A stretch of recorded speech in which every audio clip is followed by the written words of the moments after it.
Assalamu alaikum. Once again, welcome back to my channel, Brain Gain.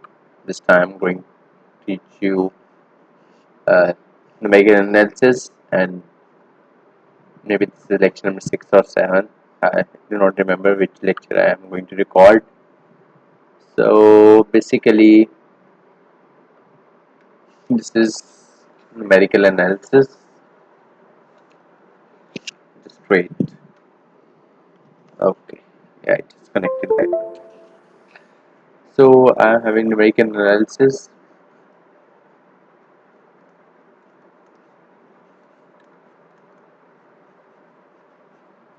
Which topic we are going to cover is linear simultaneous equations. We are going to solve now linear simultaneous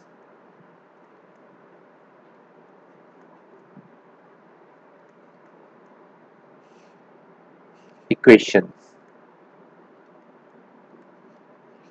and we are going to solve them by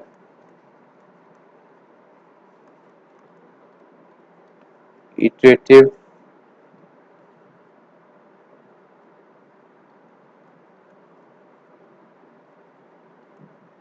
method. Okay, first you are going to consider, I'll be using white color. Consider the following. You have to first consider the following linear simultaneous equations. Okay, consider the following linear simultaneous equation. Let's suppose I have equation a1 x1, a12, a12, a1, these are coefficients, and x is the variable, x2 plus up to so on plus a1 n x n. Okay, so that is equal to b1, and b1 is also here a constant. Then we have, okay, it is a11, so it will be a21 x1 plus a22 x2 plus up to so on a2n xn is equal to b2. Now we are going to have a31 x1 plus a32 x2 plus up to so on plus a3n xn is equal to b3. I will go for further equation, and we will come for a n1 x1 plus a n2 x2 plus up to so on plus a n n xn, and this will be equal to the coefficient bn. Okay. So we have the set of equations like this. So what is the condition of convergence? Now we will talk about the condition of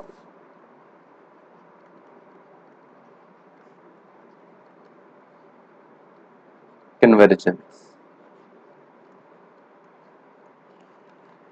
So the coefficient matrix must be, you will write with me,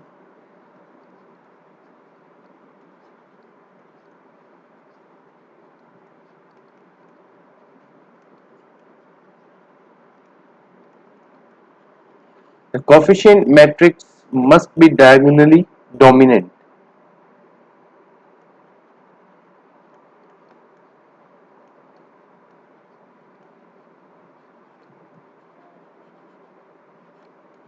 What is meant by the diagonally dominant? We'll cover it. अभी हमने बात किया कि हमारे पास कुछ इस तरह के सेट्स ऑफ इक्वेशंस होगा, और उसकी कंडीशन ऑफ कन्वर्जेंस क्या है? The coefficient matrix must be diagonally dominant. अब इसके अंदर क्या बात है कि आपकी दैट इज एक्चुअली, अब सो यू आर सीइंग, मैं इसको नेक्स्ट पेज पे लिख देता हूँ. दैट इज कि आपका जो कोफिशिएंट है ए ऑफ आई आई का magnitude is greater than j is equal to 1 to n a of j. अभी आप लोगों को ये बड़ी एम्बिग सी चीज लग रही होगी, but later on we will cover it. ठीक है, इसके बाद हम बात करते हैं जैकोबी मेथड की।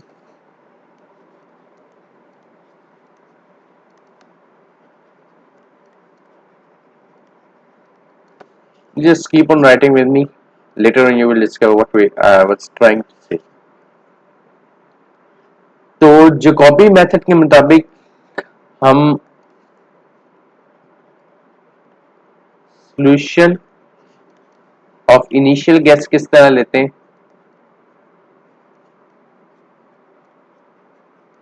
ठीक है, अब ये जो हमारे पास लीनियर सिमुलेटेनियस इक्वेशन, हम इसको कई मेथड से सॉल्व कर सकते हैं।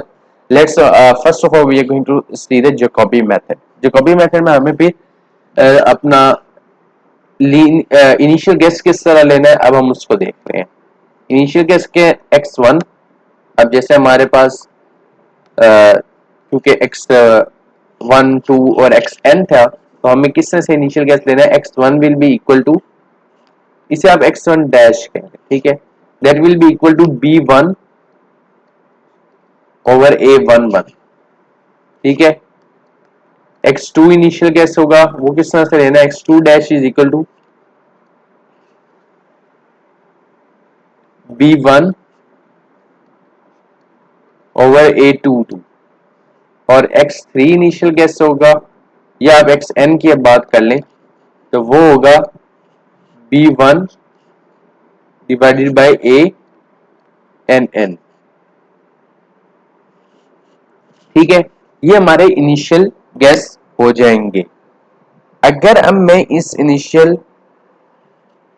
ओके ये एक्स सॉरी एक चीज मैं क्लियर कर दूं, इट वाज माय मिस्टेक के it is not x1 dash और x2 डैश और x3 dash xn dash, it was like x11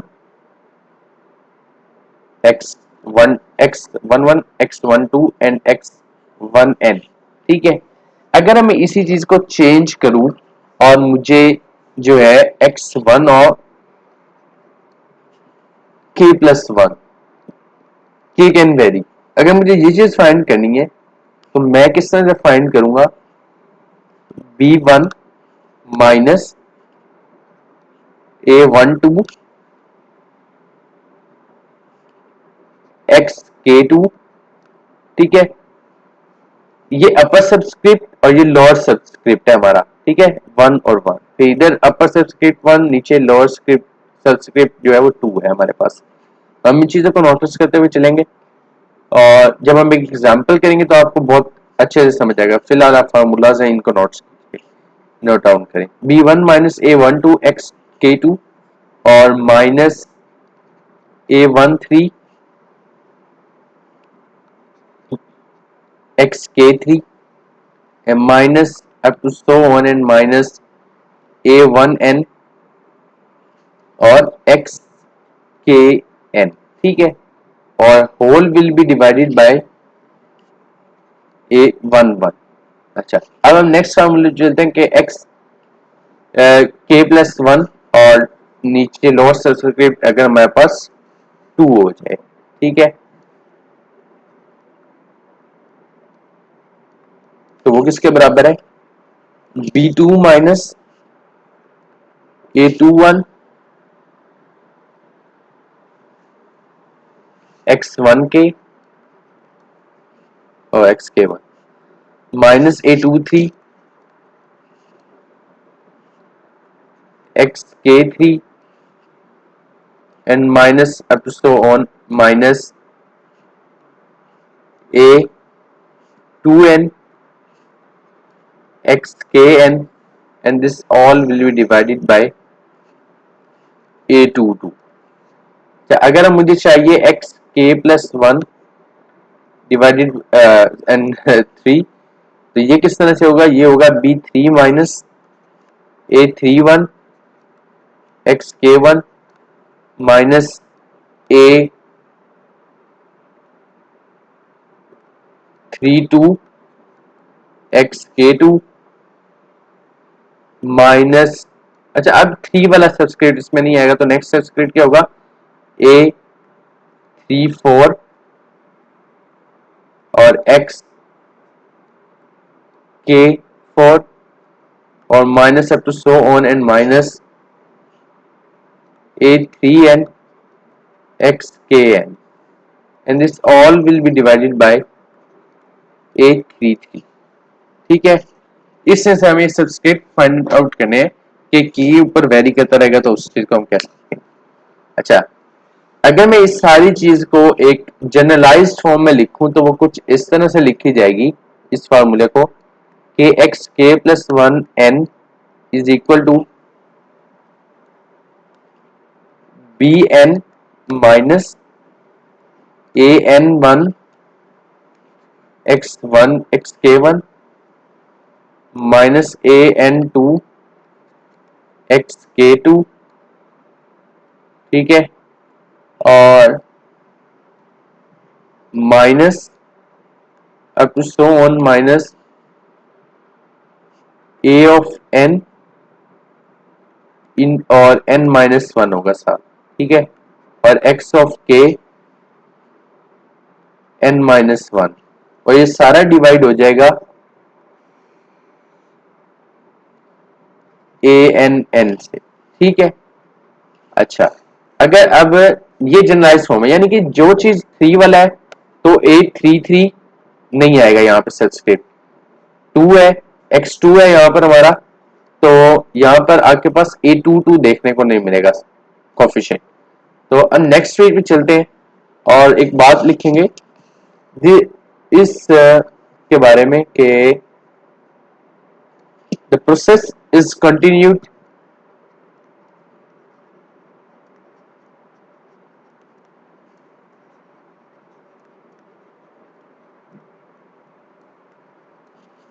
the process is continued until, कब तक ही हम प्रोसेस जारी रखेंगे, until the new value of x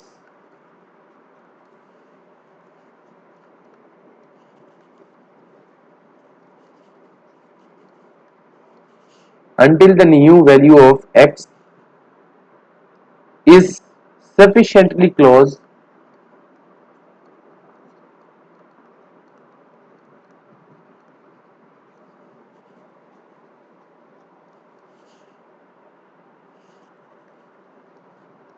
to the previous, यानी कि वही बात एरर वाली आ जाएगी, is close to the previous value of x, जिसे हम पहले मेथड्स में करते रहे सेम वही बात हो। चलिए अब हम एक एग्जांपल ले लेते हैं और मैं ऐसे कहता हूँ एग्जांपल को हम नेक्स्ट पेज से शुरू कर लेते हैं। तो here we are going to deal with an example। तो हमारे पास इसमें इक्वेशंस जो है वो 10x1 plus 2x2 plus 3x3 is equal to 10। Next equation is x1 plus 5x2 plus 2x3 is equal to 20। Next equation is 3x1 plus 2x2 plus 6x3 is equal to 12। ठीक है, ये हमारे पास तीन equations आ गई। अब सबसे पहले मैं अपने पिछले पेजेस पे अगर जाऊं तो मुझे इनिशियल गैस फाइंड करना है। तो इनिशियल गैस किस तरह से मुझे फाइंड करना था, x11 x12 एंड x1 जितने x13 हो जाएगा हमारे पास, ठीक है, यानी कि x1 x2 x3 का मुझे पहली इटरेशन की वैल्यूज, ठीक है, फिर यहाँ इस प्रोसेस से हमें सेकंड इटरेशन और थर्ड एंड फर्दर इटरेशंस की वैल्यूज मिलेंगी। नीचे वाला सब्सक्रिप्ट वही है, सेम है x1 x2 x3, ठीक है। अपर सब्सक्रिप्ट हमें बता रहा है इटरेशन नंबर, तो हमारे पास अब नेक्स्ट में जाके x11 फाइंड करेंगे, that will B b1 divided by a11। तो हम अब क्या फाइंड आउट करने जा रहे हैं, सोल्यूशन फाइंड आउट करेंगे। तो सोल्यूशन में हमारे पास है x11 is equal to b1 divided by a11, ठीक है। तो यहाँ पे b1 क्या है मेरे पास 10 है और divided by 10 is equal to 1, okay. अच्छा, अब 1 2 क्या है हमारे पास,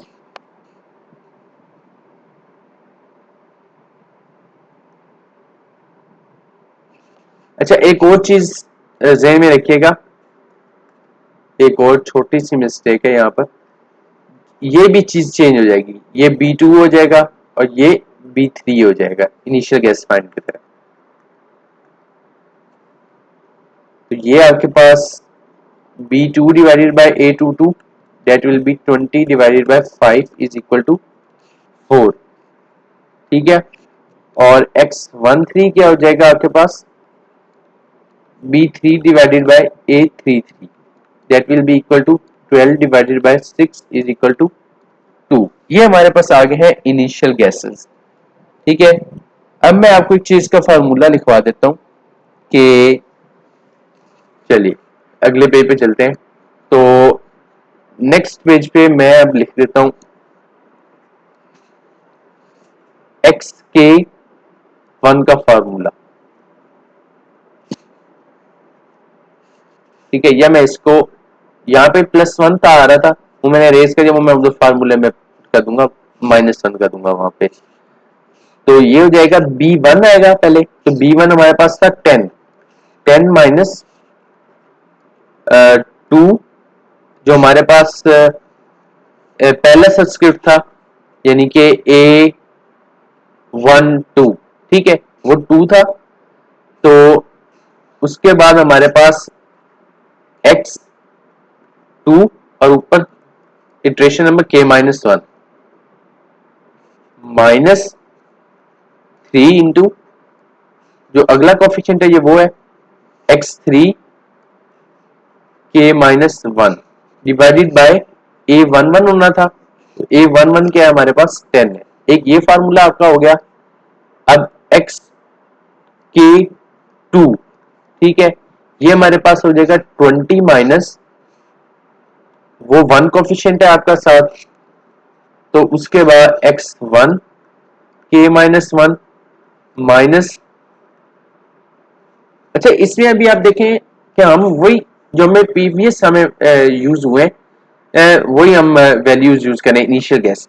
अभी हमारे पास नेक्स्ट एक मेथड आएगा कि यहाँ पे मैं X1 की ये वाली वैल्यू यूज करने लग जाऊंगा, ठीक है। That will be more efficient method, ठीक है। वो हम नेक्स्ट वीडियो में देखेंगे इंशाल्लाह। इसको 20 माइनस 1 कोफिशिएंट का दूसरे इक्वेशन में, फिर उसके बाद X1 K-1 और फिर -2 हो जाएगा और X3 एंड K-1 और डिवाइडेड बाय A22, वो आपके पास आई थिंक सो 5, ठीक। अब हमारे पास नेक्स्ट इक्वेशन है XK3 that will be equal to 12 minus 3 X1 K-1 and minus 2 X2 K-1 and divided by A33 जो कि हमारे पास 6 है, ठीक है। ये अब हमने इक्वेशंस फाइंड आउट कर ली। अच्छा, इन इक्वेशंस के बाद आपको अब क्या करना है कि अब आपको k को वेरी करना है। Let's suppose for the first time you will put k is equal to 2, then k is equal to 3, then k is equal to 4 and you will go on with that। तो हम next step पे चलते हैं। अगर मैं आपको एक process करके दिखा दूंगा कि let's suppose I have k is equal to 2, तो यही मेरी इक्वेशन जो बन जाएगी ये हो जाएगा X21 is equal to 10 minus 2 into X12 minus 3 into X13 और डिवाइडेड बाय 10। अच्छा, अब जब मैं इसके अंदर से वो सारी वैल्यूज पुट कर लूंगा तो इट विल गिव मी -0.4, ठीक है। ये वैल्यूज हमारे पास है, X12 भी है, X13 भी है। अब जो मुझे नेक्स्ट वैल्यू है वो हो जाएगी X22, इसके अंदर मुझे मिल जाएगा 20 minus 2 into X13 minus X11, so it will be divided bye 5, तो इसका आंसर मुझे मिल जाएगा 3। नेक्स्ट जो मुझे चाहिए X23, उसका वो बन जाएगा 12 minus 3X11 and minus 2X12 और डिवाइडेड बाय 6, जब मैं इसके अंदर वैल्यूज पुट करूंगा तो मुझे 0.2 मिल जाएगा। तो ये इस तरह से हो गया। अगर अब मैं k इज इक्वल टू 3 कर दूं तो तब मेरी क्या बन जाएगी इक्वेशन। नेक्स्ट पेज पे चलते हैं। Now we are dealing with k is equal to 2। ये हो जाएगा, sorry it will be k is equal to 3। ठीक है, तो x 3 1, तो इसके अंदर क्या आ जाएगा 10 माइनस 2x 2 2 माइनस 3x 2 3 और इज डिवाइडेड बाय 10। तो इसके अंदर आप सारी वैल्यूज पुट अगर कर लें तो ये आपको दे देगा 0.34। और फिर उसके बाद आपके पास x 3 2 या का 20 माइनस और 2x 2 3 और माइनस x 2 1, और इस सारे को अगर मैं डिवाइड करूं तो ये मेरे पास आ जाएगा डिवाइडेड बाय 5, और इसको आंसर अगर वैल्यूज में पुट करूं तो 4 आ जाएगा। नेक्स्ट इसके अंदर मैं x 3 3 फाइंड आउट करूंगा, तो जो कि मेरे पास इक्वेशन बन जाएगी 12 minus 3 into x 2 1 and minus 2 into x 2 होगा, और इस सारे को मैं डिवाइड करूंगा 6 से। तो ये मुझे जब इसके अंदर मैं वैल्यूज पुट कर लूंगा तो इट विल गिव मी 2.133। अच्छा, इसी तरह मैं k की वैल्यू चेंज करता रहूंगा और अपने इटरेशन को प्रोसेस को कंटिन्यू रखूंगा to make you somehow little comfortable. मैं आपको इसके आंसर्स कुछ बताता जाऊंगा। दैट विल के x 4 1 इज इक्वल टू 0.44 और x 4 2 विल बी 3.078, इसी के कुछ करीब करीब इस तरह से बनेंगे। और x 4 3 इज इक्वल टू 0.496। इसी तरह हम इटरेशन के प्रोसेस जो है वो कंटिन्यू रखेंगे। और ये आप देखेंगे इट इज लिटिल, अगर आप कैलकुलेशन सही करते जाते हैं तो आपके जो इनिशियल जो आंसर है it may be I think so is equal to, it will be equal to, I leave it to you. ठीक है, इसी तरह इटरेशन का प्रोसेस कंटिन्यू करें, और कहां पे आप स्टॉप करेंगे जहां पर आपके पास जो है आंसर्स बिल्कुल इसके क्लोज आना शुरू हो जाएंगे, वहां पे आप अपने इटरेशन के प्रोसेस को स्टॉप कर दीजिएगा। और आप इस चीज को फिर अपने आंसर्स को इंटरनेट कैलकुलेटर्स पे वहां से भी वेरीफाई कर सकते हैं। तो इसके बाद हमारे पास नेक्स्ट लेक्चर में होगा गॉस सीडल मेथड। उसके अंदर मैं आपको एक सिंप्लीफिकेशन बता चुका हूँ कि ये वो क्या होगी, ये गॉस सीडल मेथड भी इसी से रिलेटेड है कुछ ना कुछ, पर वो हम नेक्स्ट लेक्चर में करेंगे। अभी तक के लिए इतना ही। So thank you for watching, may God bless you, Allah Hafiz.